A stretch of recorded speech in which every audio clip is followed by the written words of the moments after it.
avec ces rumeurs. Oui, mais ces armées sont vraiment... Qu'est-ce qu'on peut regarder quelqu'un comme Zemmour en ce moment?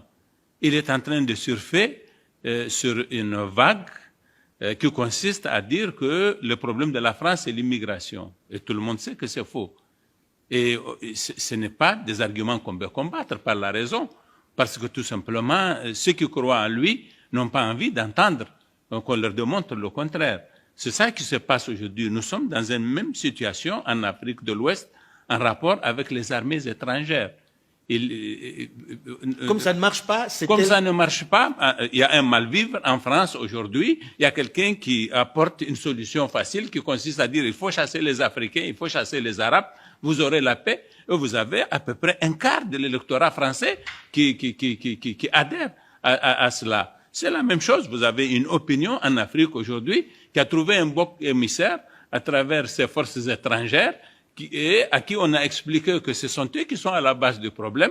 Et je leur dis que ces forces-là, si elles partent, la situation va se dégrader un peu plus, sinon beaucoup plus au Mali, en tout cas dans certains points du Mali. Donc pour l'instant, elles sont un peu la digue.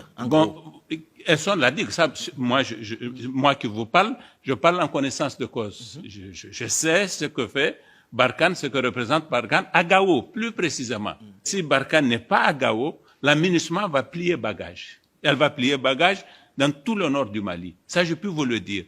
Et donc, le peu de contrôle qu'on a sur certaines villes qui sont totalement enclavées au Mali, c'est ça qu'il faut savoir. Ce peu de contrôle-là, il va échapper. Et donc, par conséquent, nous serons dans une situation d'anomie totale, comme c'est le cas en ce moment à la frontière entre le Niger et le Mali. Vous n'avez pas un seul poste militaire frontalier qui est occupé par les Maliens.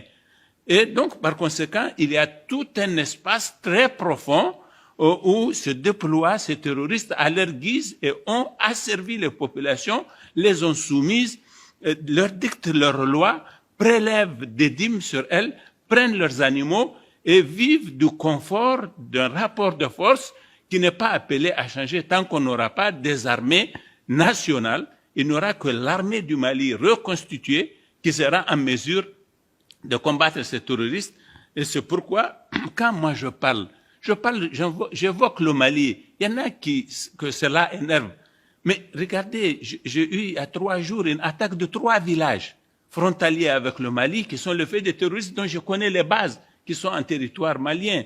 Donc aujourd'hui, ce qui est urgent, c'est que le Mali redevienne un État normal, recouvre son territoire, exerce son autorité et coopère avec le Niger et avec le Burkina, comme nous coopérons entre nous et le Burkina aujourd'hui à notre frontière. C'est ça l'urgence. L'autre question qui revient de façon permanente en ce moment, et je me tourne